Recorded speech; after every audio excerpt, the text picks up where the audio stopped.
본말 통해서 오직 성령의 권능을 받으라, 네 번째 말씀입니다. 다 성령의 충만함을 받으리라 제목으로 같이 은혜 받는 시간 갖도록 하겠습니다.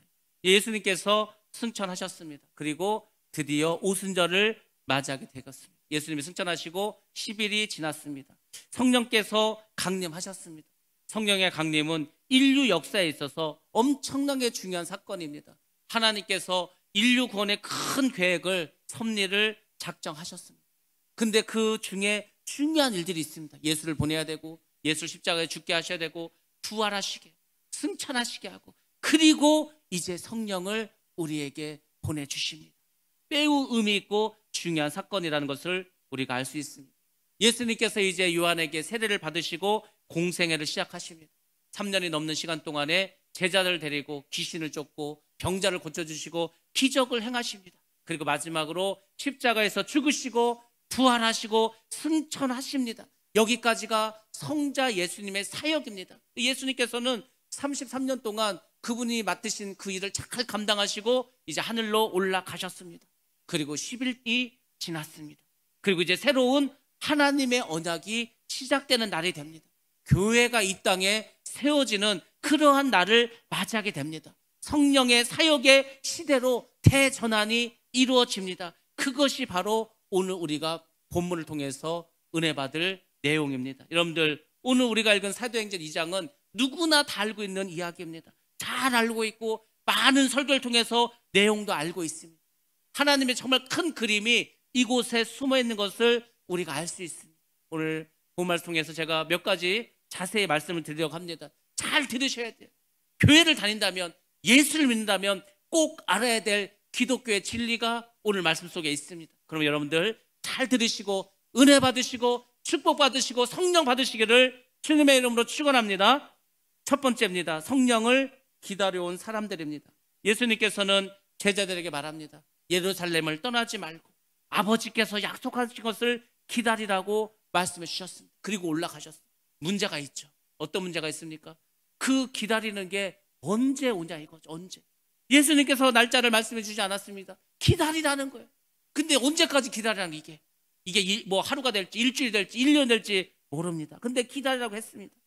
그리고 이제 제자들은 예수님께서 승천하신 후에 이제 마가의 다락방에 모여서 전혀 기도에 힘쓰게 되었습니다. 성령이 임하시도록 정말 간절히 기도했습니다. 그것이 사도행전 1장에 잘 나타나 있습니다. 우리 13절과 14절 말씀 같이 한번 보도록 하겠습니다. 시작. 들어가 그들이 유하는 다락방으로 올라가니 베드로, 요한, 야고보, 안드레와 빌립, 도마와 바돌로메, 마테와 및 알퍼의 아들 야고보, 셀로신 시몬, 야고보의 아들 유다가 다 거기 있어 여자들과 예수의 어머니 마리아와 예수의 아우들과 더불어 마음을 같이하여 오로지 기도에 힘쓰더라. 아멘. 마음을 같이해서 오로지 기도에 힘썼다고 말해주고 있습니다. 사실 이 기도하는 동안에 새로운 사도를 뽑았습니다. 가룟 유다가 자살을 했습니다. 그래서 이제 사도가 한 명 비게 됩니다. 그 빈자리를 마띠아라는 이제 사람을 뽑아서 12사도를 이제 맞춰둡니다. 그리고 그 이외에 계속 기도만 했습니다. 오로지 기도에 힘쓰면서 하나님께서 약속하신 것을 받기로 이렇게 그 사람들이 모여서 기도합니다. 여러분들, 성령이 우리 가운데 임재하신 방식은 다양하게 나타납니다. 어떤 사람은 집회를 참석했습니다. 부흥회를 참석했습니다. 예수를 잘 알지도 못했습니다. 자꾸 옆에서 친구가 아니면 부인이 아는 사람이 좀 제발 한 번만 가달라고 그래서 진짜 끌려와서 앉았습니다. 근데 말씀을 듣는 순간 성령이 임재하셔가지고 이제 회개하고 눈물을 흘리면서 예수를 믿은 사람도 있습니다. 말씀을 듣다가 예배를 드리다가 그렇게 성령을 받은 사람들도 많이 있습니다. 근데 대부분은 간절히 기도할 때 성령께서 가장 많이 임하십니다. 제가 성령에 임하셨어요. 그걸 깨달았고 느낄 수가 있었습니다. 그때 이렇게 기도했습니다. 밤 10시가 되면은 이제 교회에 모였습니다. 처음에 5명이 모였습니다. 92년 1월부터 우리가 이제 새해가 되었으니까 우리 교회를 위해서, 우리 앞날을 위해서, 우리가 정말 예수의 그런 일꾼이 되기 위해서 기도하자고 청년들이, 대학생들이 그때 모여서 기도하자고 했습니다. 밤 10시가 되면 모였습니다. 기도를 했어요. 기도하면서 날마다 회개의 기도를 드렸습니다. 찬송을 드리고 회개의 기도를 했습니다. 작은 것도 회개했습니다. 뭐 맨날 회개하는데 회개할 게 뭐 있겠어요. 그래도 매일매일 회개할 게 있더라고요. 회개하면서 기도했습니다. 그리고 성령을 사모했습니다. 능력을 사모했습니다. 그렇게 간절히 정말 목이 쉬도록 12시까지 기도를 했습니다. 너무 은사를 달라고, 능력을 달라고 그렇게 기도했습니다. 그랬더니 성령 임하시더라고요. 제가 잘 아는 군인들이 있습니다. 그 부대에 사고가 났습니다. 전방에 있는 부대인데 그 두 명이 군사가 가다가 지뢰를 밟았어요. 한 사람은 직사했습니다. 한 사람은 이 배가 터지면서 내장이 흘러나왔어요. 이 사람도 죽을 수밖에 없습니다. 근데 그 전방에 이 응급 상황에 뭐 어떻게 하겠어요? 손을 쓸 수가 없죠. 그때 예수를 잘 믿는 군인이 있었습니다. 그 사람이 평소에도 많은 사람에게 전도했습니다. 근데 그 청년들이 믿겠냐고요? 안 믿지. 근데 그 사람이 가서 그 내장 흘러나온 것을 배에다 집어넣고 기도를 했습니다. 그때는 죽지 않고 살아났어요. 그것을 사람들이 봤어요. 깜짝 놀라는 거. 정말 하나님 계시는가? 아니, 죽을 수밖에 없는 사람이, 물론 그 뒤에 이제 병원으로 후송이 됐는데 살아났습니다. 그래서 이제 그것을 보고 몇 사람의 군인들이 예수를 믿겠다고 나옵니다. 그래서 이제 일과가 끝나면 이 사람들이 모여서 같이 밥을 먹습니다. 밥을 먹으면서 오늘 은혜 받은 거, 오늘 하나님께서 역사하신 것을 막 서로 간증을 합니다. 그리고 짧은 휴식 시간에 또 모여서 말씀 나누고 기도를 합니다. 그리고 이제 한 사람 한 사람씩 밤에 근무를 쓰게 됩니다. 뭐 철조망이니까 2시간씩 밤에 일어나서 이제 근무를 나가면 나가는 사람들마다 철조망을 붙잡고 기도를 하는 거예요. 군인이 총 들고 북한에서 내려오지 않나 그건 지키지 않고 철조망을 붙잡고 기도만 했습니다. 그때 하나님 능력을 주시는 거예요. 환상을 보고 능력이 임합니다. 이 군인들이 은혜를 받았어요. 그래서 이 사람들이 이제 외출을 나가든지 외박을 나가든지 휴가를 나가면 그 강원도 주변에 있는 시골에 찾아가서 이제 예수를 전합니다. 교회가 없으니까 창고에 모여서 그렇게 찬양을 하고 집회를 하고 은혜를 나눴어요. 그래도 성령께서 그곳에만 역사하시고 능력이 나타나고 병자가 병을 고치고 귀신이 떠나고 난리가 났습니다. 성령이 임하시면 이런 일들이 일어나는 것입니다. 여러분들이 이제 예수를 믿기로 했습니다. 예수를 믿고 30년, 40년을 믿은 분들도 있습니다. 예수님의 제자로 살기로 작정하셨습니다. 나는 이제 하나님의 백성을 살리라 그렇게 다 결단도 하셨습니다. 그럼 여러분들이 반드시 알아야 될 것이 그것은 뭐냐면 성령께서 여러분 가운데 역사하셔야 됩니다. 성령께서 임재하시고 역사하시고 성령께서 여러분 삶을 완전히 변화시켜 주실 때 그때 우리가 예수 믿는 사람이 될 줄 믿습니다. 이 제자들이 다 그랬잖아요. 기도하다가 성령 받고 다 삶이 변화되었습니다. 두 번째입니다. 오순절 날이 이름에 여러분들 오순절에 대해서 이제 우리가 한번 배워야 됩니다. 오순절이 어떤 날입니까? 다른 말로 77절 또는 맥추절이라고 합니다. 이스라엘에 많은 절기가 있습니다. 무교절이 있습니다. 무교절을 지키는 절기가 있습니다. 그 무교절 절기 안식일이 있습니다. 무교절 절기 안식일 날부터 시작해서 50일이 지나는 날 그날이 바로 오순절입니다. 이스라엘 백성들에게 있어서 이때는 봄 절기가 끝나는 마지막 절기입니다. 우리나라도 절기가 있지 않습니까? 농사와 관련된 여러 절기가 있습니다. 우리나라의 봄의 마지막 절기가 무엇인지 아십니까? 음력 3월에 있는 고구라는 절기입니다. 그 고구 때가 되면은 비가 이제 내려서 농사를 지을 수 있을 때입니다. 근데 이스라엘 백성은 봄의 마지막 절기에 맥추절이 있다는 것은 바로 추수의 절기라는 것을 알 수가 있습니다. 이스라엘 백성들은 하나님께서 율법을 주셨습니다. 그 율법이 출애굽기와 레위기에 아주 자세히 나와 있습니다. 무교절 그 안식일로부터 7주간을 보냅니다. 일주일이 7일입니다. 그 일주일을 7번을 보냅니다. 49일이 됩니다. 그 49일이 되는 날을 계속해서 세워나갑니다. 그리고 그 곡단을 오멜이라고 하는데 그것을 계속해서 셉니다. 하나, 둘, 셋, 세 나가는 겁니다. 그래서 이 곡단을 센다라는 의미로 우리가 이 시기를 오메트 카운트라고도 합니다. 바로 보리를 추수하는 시기, 맥추절 시기, 이때가 바로 오순절이라는 절기입니다. 우리 말씀 한번 보도록 하겠습니다. 레위기 23장 15절로 16절 말씀입니다. 안식일 이튿날 곧 너희가 요제로 곡식단을 가져온 날부터 세어서 7 안식일의 수요를 채우고 7 안식일 이튿날까지 합하여 50일을 계수하여 새 소재를 여호와께 드리되. 아멘. 안식일이 지나 안식일이 일할 수 없으니까 안식일 다른 날부터 이 사람들이 곡단을 세우고 그것을 이제 하나님께 계속 예배를 드립니다. 그렇게 해서 계속해서 그 50일 동안 오순절 올 때까지 계속해서 하나님께 예배를 드려가던 시기가 이때입니다. 그래서 7 안식일을 채우고 그리고 그 다음 날 50일째가 되는 그 오순절 날 큰 절기로 하나님께 예배를 드립니다. 이 오순절을 히브리어로 샤봇이라고 합니다. 이 안식이란 말이 히브리어로 샤밧이라고 합니다. 그 샤밧의 복수형. 왜냐하면 안식일을 7번 지내야 되니까 7번의 안식일이 있기 때문에 복수형으로 사용하면 샤봇이라고 합니다. 한 주간이 7일로 되어 있습니다. 그게 7번이니까 7을 7번 곱하는 거, 그것이 바로 오순절이 되는 것입니다. 7이 완전수인데 그 완전수 7에 또 완전수인 7을 곱했다는 것은 확실한 완성을 의미하는 것입니다. 하나님의 약속, 하나님의 말씀이 확실하다는 것을 보여주는 것이 바로 이것입니다. 출애굽을 합니다. 출애굽을 하면서 이제 하나님께서 이스라엘 백성들에게 7개의 절기를 지키라고 합니다. 왜? 이제 너희는 나의 백성이 되었으니까 애굽의 절기를 지키는 게 아니에요. 애굽의 법을 따르는 게 아니에요. 나의 법을 따르라고 7개의 절기를 주십니다. 그러면서 나온 절기가 무엇입니까? 유월절이 있습니다. 유월절에 뭐 했습니까? 양을 잡았습니다. 양을 잡아서 인방과 물소재에 발랐습니다. 왜? 그것을 발라야 죽음의 심이 넘어가는 겁니다. 애굽에 10가지 재앙 내렸습니다. 10번째 재앙은 가축이고 사람이고 첫 번째 소생은 다 죽는 거였습니다. 그래서 하나님께서 이스라엘 백성들에게 말합니다. 너희가 양을 잡아서 그 피를 인방과 문소재에 발라라. 그러면 죽음의 신이 넘어가게 될 것이다. 넘어간다는 게 한자로 유월입니다. 그 유월절을이라고 하고 유월절을 지키게 됩니다. 그 유월절은 바로 예수님의 죽음을 상징하게 됩니다. 예수님께서 죽으셨습니다. 유월절이 지나면 바로 무교절이 시작됩니다. 무교절은 그 당시에 무교병과 쓴 나무를 먹는 절기입니다.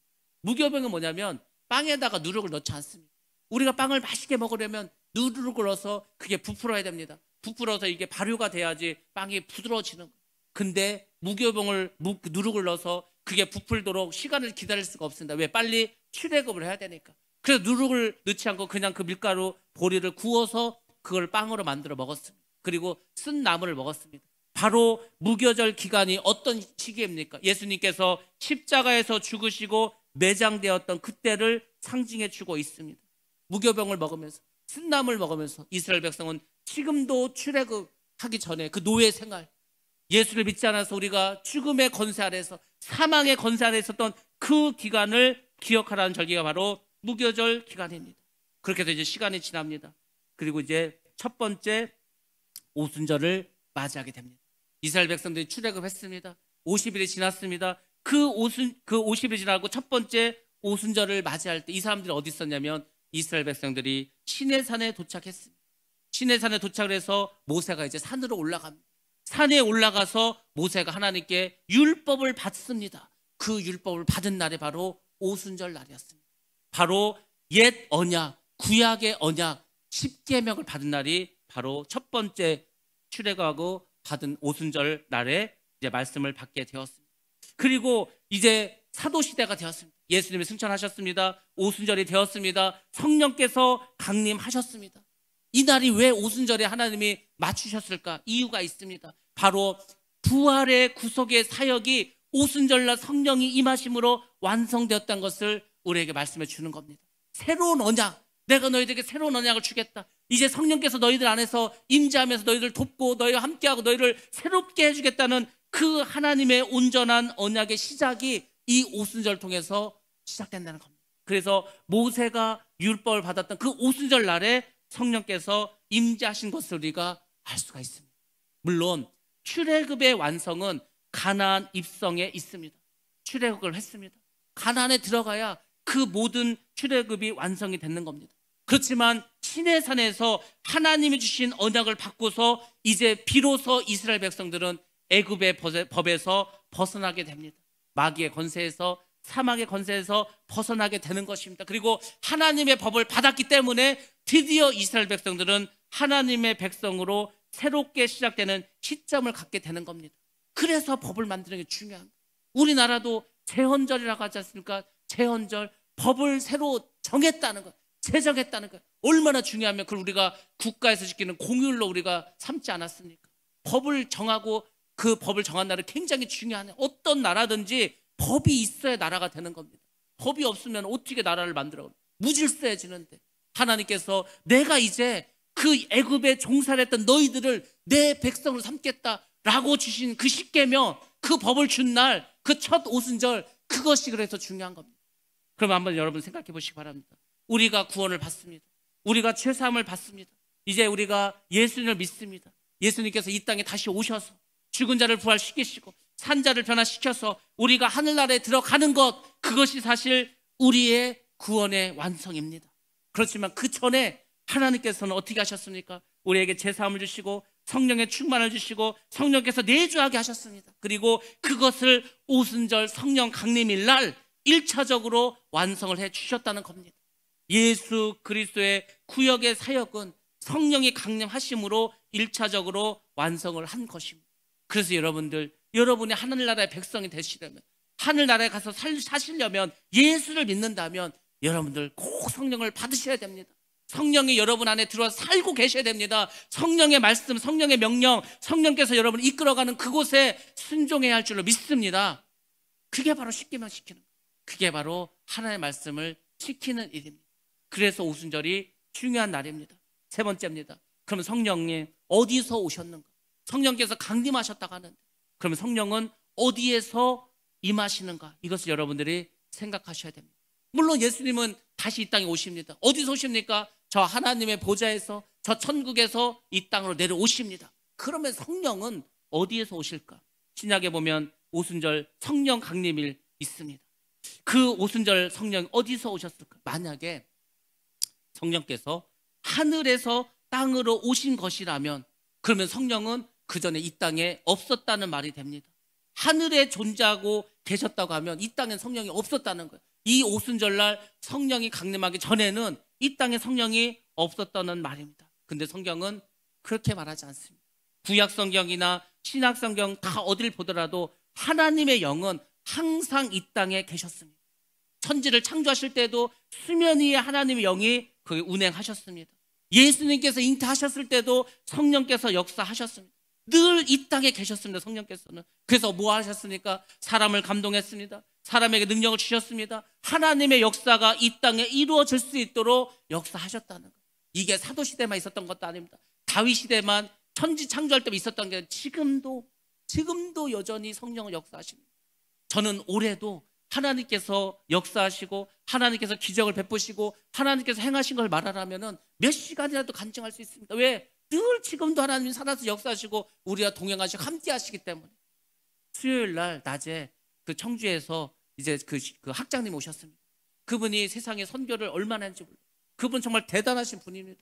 아니 그 남편이 변호사인데도 불구하고 편하게 살 수 있는데도 불구하고 고생을 정말 사서 하시는 분이에요. 그분이 이제 신학을 했습니다. 공부도 많이 하셔서 영어를 한국말보다 더 잘해. 근데 중요한 건 미국에 가서 산 적이 한 번도 없습니다. 그분은 한국말보다 영어를 더 빨리 말합니다. 막 그런 은사가 있어요. 이분이 어떤 일을 하셨냐면 한국에 일하러 들어온 그런 노동자들이 있습니다. 그 중에는 이제 주의 종이 될 사람들이 있어요. 주의 종이 되기 위해서 한국에 이제 와서 신학을 공부하기 위해서 온 사람들이 있습니다. 이 사람은 돈이 없지 않습니까? 그러니까 또 뭐 신학교를 다니려면 돈이 없으니까 어떻게 하겠어요? 그래서 이 사람들이 안산이나 뭐 이런 여러 지역에서 이제 평소에는 일을 합니다. 그리고 주말이 되면은 청주를 내려오는 거예요. 거기서 집중적으로 금토일 3일 동안에 막 이 신학을 배우는 거예요. 그게 3년 4년 신학을 배우면 이제 졸업을 하게 되고 안수를 하고 그 사람들 자기 나라에 가서 이제 목사가 되는, 거기 교회를 개척하는 거죠. 그러면 이제 이분이 틈틈이 이제 그 나라에 가는 거예요. 아프리카에도 많은 학생이 왔습니다. 동남아시아에서도 많이 왔습니다. 저기 히말라야 오지에서도 많은 학생들이 왔어요.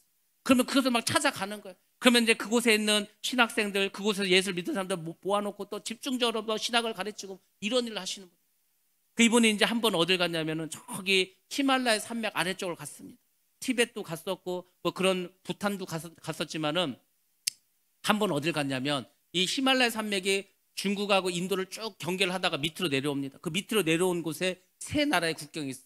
미얀마, 인도, 방글라데시. 그 세 지역이 있는 곳이 있습니다. 거기는 국경이 없습니다. 그냥 산이에요, 산. 산을 넘어가면 인도고, 산을 넘어가면 방글라데시고, 산을 넘어오면 미얀마고 뭐 이런 곳입니다. 거기를 차가 있을 때는 차를 타고 가고, 차가 없으면 걸어서 그렇게 다닌 거예요. 목사님들 몇 분 가가지고. 한 번은 이제 저 방글라데시 지역을 갔습니다.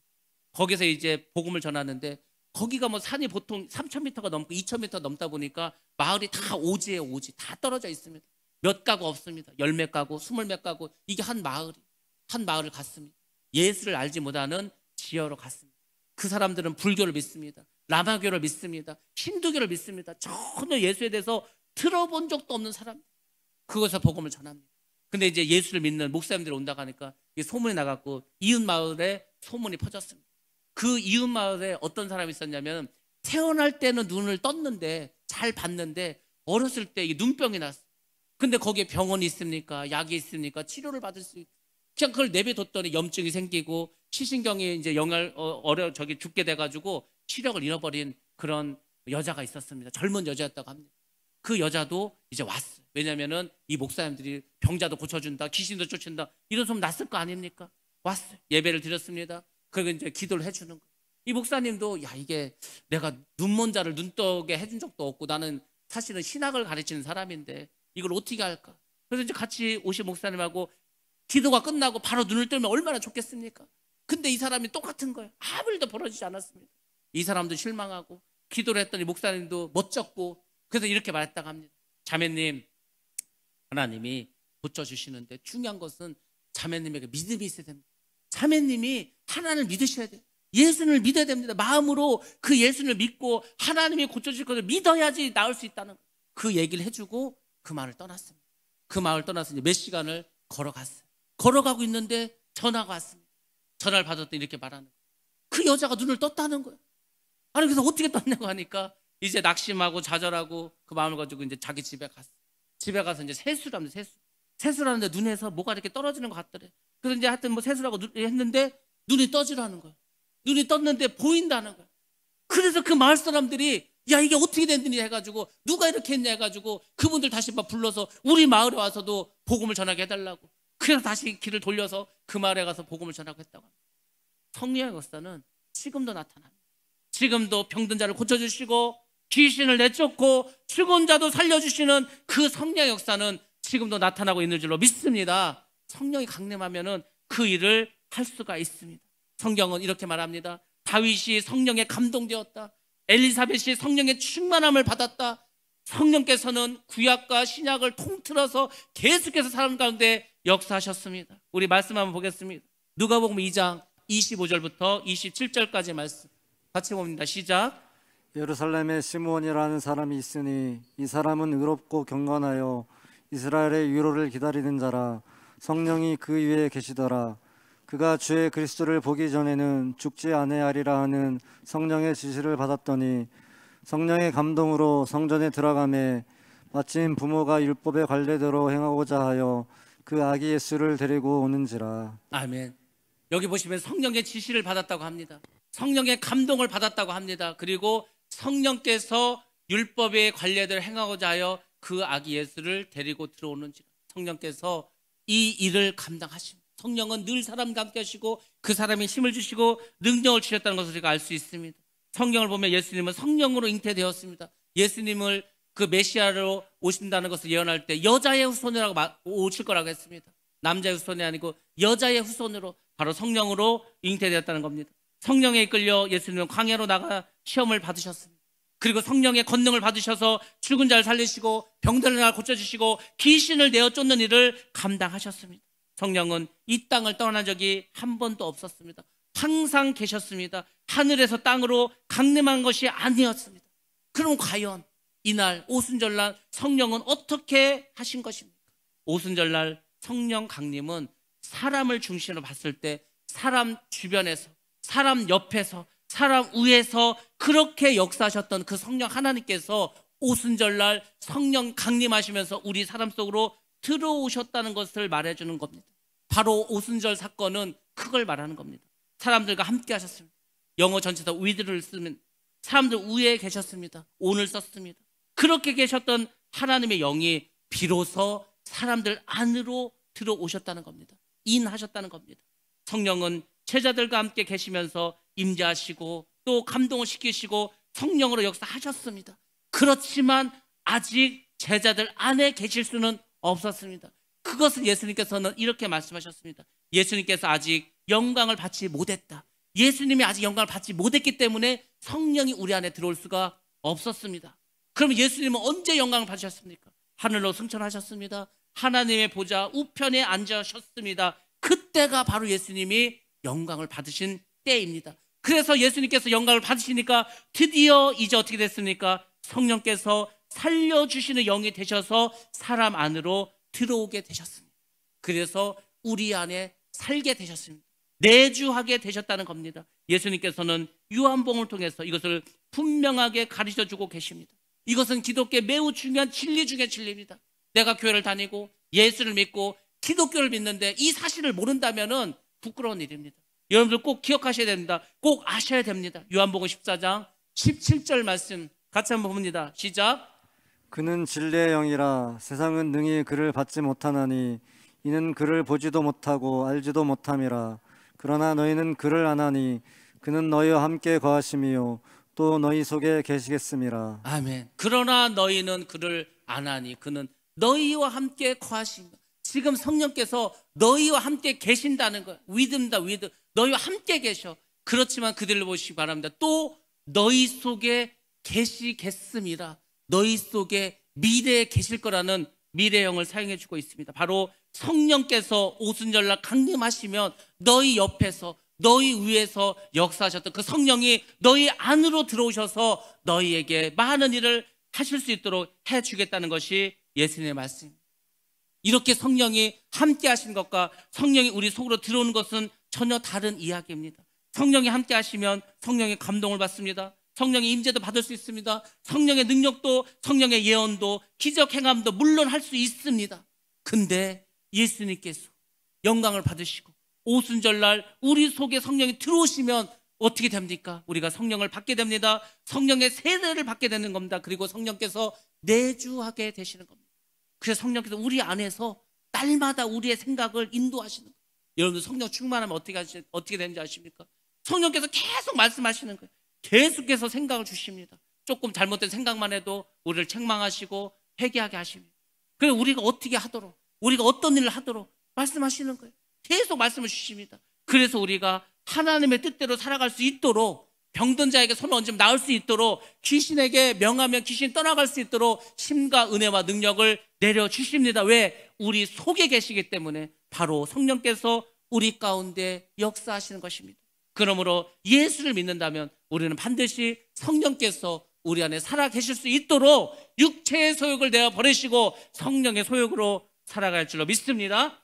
네 번째입니다. 오순절에 나타난 현상들입니다. 당연히 초자연적인 외적인 현상들이 나타났습니다. 청각적인 현상이 나타났습니다. 갑자기 급하고 강한 바람 같은 소리가 온 집에 가득 찼습니다. 귀로 들을 수 있었습니다. 시각적인 현상도 나타납니다. 불의 혀처럼 갈라지는 것들이 각 사람 위에 임하니라. 막 눈에 보이는 거예요. 불이 내려와가지고 그 불이 각 사람의 위에 임하는 것을 보게 되었습니다. 그래서 성령의 충만함을 받았습니다. 성령의 말하게 하심을 따라서 다른 언어, 방언을 말하기 시작했습니다. 성령이 말하게 하심을 따라서. 여러분 방언할 때 내가 마음대로 방언하는지 아십니까? 그렇지 않습니다. 성령께서 어느 나라 말인지 어떤 말인지 나는 모르지만 성령께서 말하게 하십니다. 저는 제가 성령을 받았던 날을 잊지 못합니다. 92년 7월에 성령을 받았어요. 여름이었는데 그날도 모여서 기도를 합니다. 기도를 하는데 이 느낌이 이상한 거예요. 기도를 하는데 갑자기 혀가 말리는 거예요. 갑자기 제 입에서 방언이 나오기 시작합니다. 그때 기쁨이 이루 말할 수가 없습니다. 내가 드디어 방언을 하는 거야. 내가 드디어 성령의 충만을 입는구나. 성령께서 내 안에 들어오셔서 역사하시는 거예요. 너무 기뻤습니다. 집에 갔어요. 12시에 끝나고 집에 갔는데 이 생각 듭니다. 내가 집에서 기도해도 방언할 수 있을까? 집에서도 기도하다 또 방언이 나오는 거예요. 너무너무 신기했습니다. 너무 기뻤습니다. 내가 찬송을 불러도 방언을 찬송할 수 있을까? 찬송가를 펴놓고 찬송을 부릅니다. 그래서 조금 지나니까 또 방언 찬송을 하는 거예요. 이렇게 하나님께서 우리 가운데 들어오셔서 기쁨을 주시고 능력을 주시고 우리 모두가 정말 예수를 잘 믿을 수 있도록 도와주십니다. 그러면 여러분들 내가 예수를 믿는다, 내가 예수의 자녀다, 내가 하나님의 백성이다, 그런 사람들은 당연히 성령의 충만함을 다 받아야 할 줄 믿습니다. 성령 받지 않고 내 힘으로 어떻게 예수 믿습니까? 내가 어떻게 누굴 사랑합니까? 내가 어떻게 능력을 행합니까? 성령을 받으셔야 됩니다. 능력을 받으셔야 됩니다. 그러면 우리가 예수 믿는 게 뭐라는 것을 하나님이 늘 나와 함께 하시고 내 속에서 동행하시고 역사하시고 좌정하신 것을 달마다 알 수가 있습니다. 여러분들 이 오순절의 사건은 사실 아까 말씀드렸던 출애굽에서 시내산에서 첫 번째 오순절을 지냈을 때와 비슷한 일들이 있습니다. 하나님은 구약에서 먼저 어떤 사건 예표를 보여주십니다. 신약의 사건이 구약의 사건하고 매치되는 게 있습니다. 지금 오순절 아닙니까? 오순절에 마가의 다락방에 성령이 임재하셨습니다. 출애굽을 했습니다. 첫 번째 오순절을 맞이했습니다. 하나님께서 시내산에 이제 강림하셨습니다. 이스라엘 백성이 있는 그곳에 임하셨습니다. 먼저 소리로 임하셨습니다.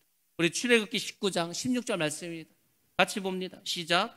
셋째 날 아침에 우레와 번개와 빽빽한 구름이 산 위에 있고 나팔 소리가 매우 크게 들리니 진중에 있는 모든 백성이 다 떨더라. 아멘. 우레와 번개, 천둥도 치고 번개도 치고 빽빽한 구름도 있고 나팔 소리도 있고, 그렇게 하나님께서 소리를 통해서 이스라엘 백성들이 있는 그 진중, 그 천막이 있는 그곳에 임하셨습니다.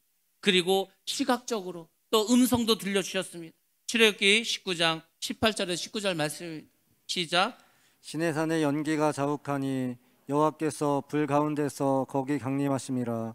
그 연기가 옹기가마 연기같이 떠오르고 온 산이 크게 진동하며 나팔 소리가 점점 커질 때 모세가 말한즉 하나님이 음성으로 대답하시더라. 아멘. 시내산의 연기가 자욱했습니다.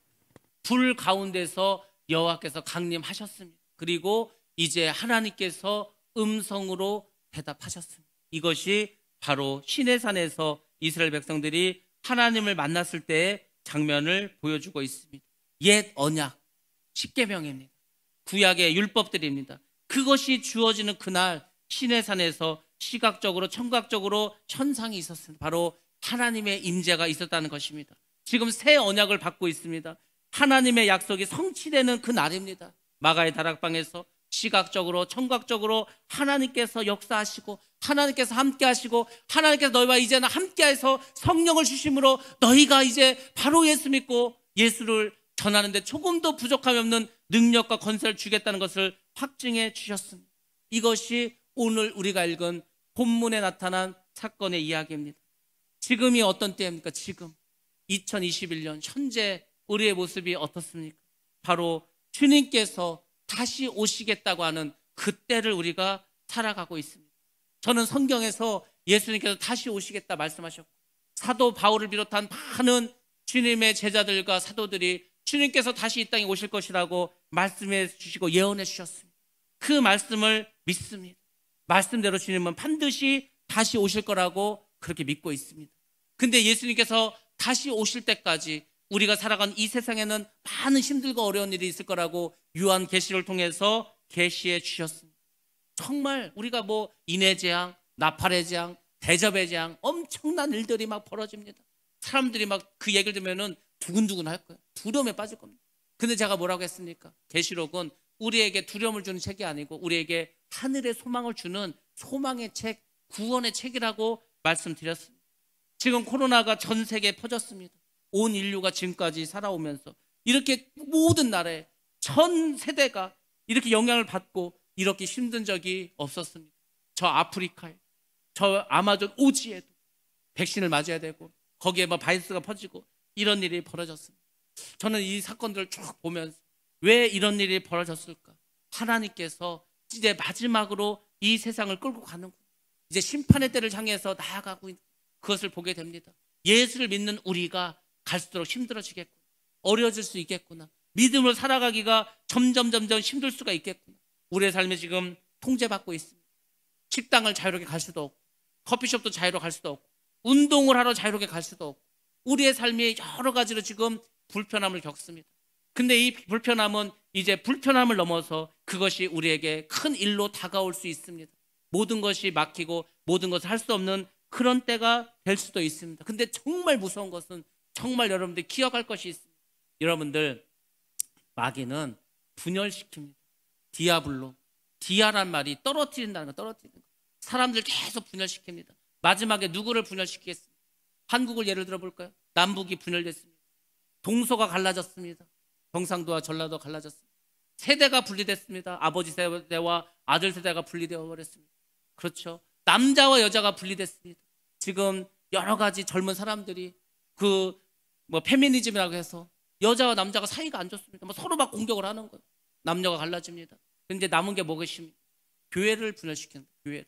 교회를 분열시키는 거예요. 예수를 믿는데 분열됩니다. 어떻게 분열됩니까? 예배를 드려야 되냐 말아야 되냐. 이거 뭐 지금 백신을 맞아야 되냐 맞지 말아야 되냐. 계속해서 지금 와서 뭐 인원이 몇 명인지, 방역 수칙을 지키고 있는지, 뭐 맞았는지 안 맞았는지 하지 않습니까? 이런 식으로 점점 분열이 됩니다. 그러다가 나중에는 사람들 미혹시킵니다. 미혹이라는 게 뭐 우리가 딱 어떤 미혹이 왔을 때 분별하고 깨달을 수 있게 그렇게 오는 게 아닙니다. 우리도 몰라. 지나고 봤더니 우리가 미혹당했어. 지나고 보니까 우리가 속은 거야. 이런 일이 많이 벌어질 것입니다. 그러니까 여러분들이 자다가 깨어 기도해야 될 이유는 뭐냐면 지금 세상을 분별하셔야 되는 거예요. 지금 내가 어떻게 살아가야 되는가, 지금 세상이 어떻게 가고 있는가, 요한계시록을 들으면서 기도하면서 성령의 그 인자하심과 성령께서 가르쳐주신 걸 계속 들어야 됩니다. 그래야 준비하지 않을겠습니까?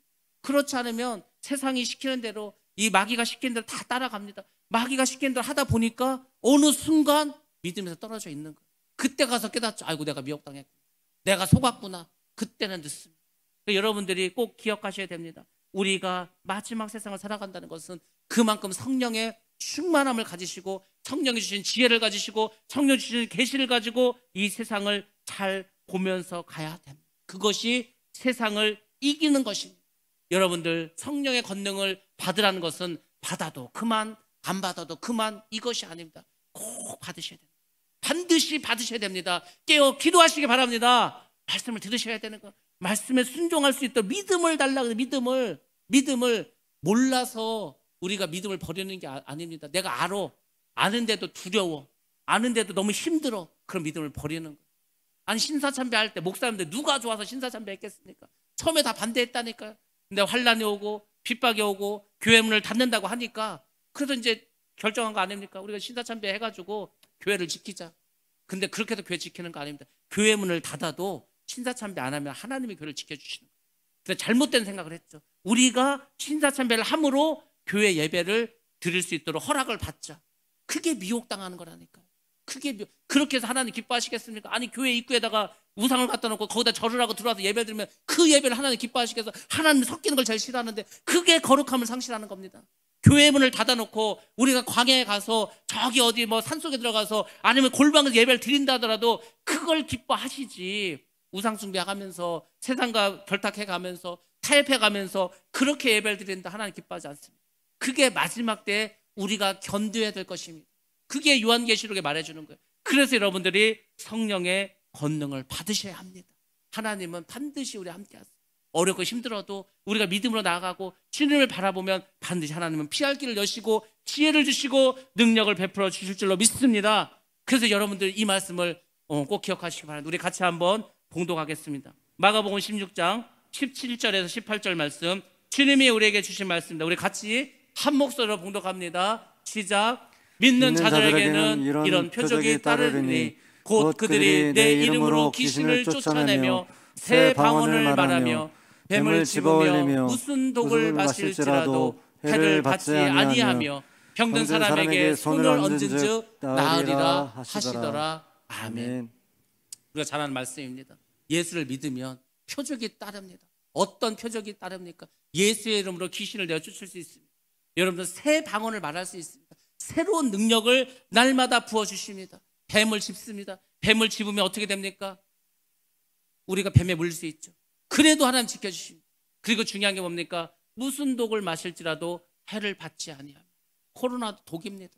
그걸 마시죠. 우리 몸에 들어오죠. 하나님이 우리에게 면역 체계를 주셨습니다. 그 면역 체계로 하여금 해를 받지 않도록 해주십니다. 근데 병이 들었다 할지라도 병든 자에게 손을 얹은즉 나으리라 고쳐주십니다.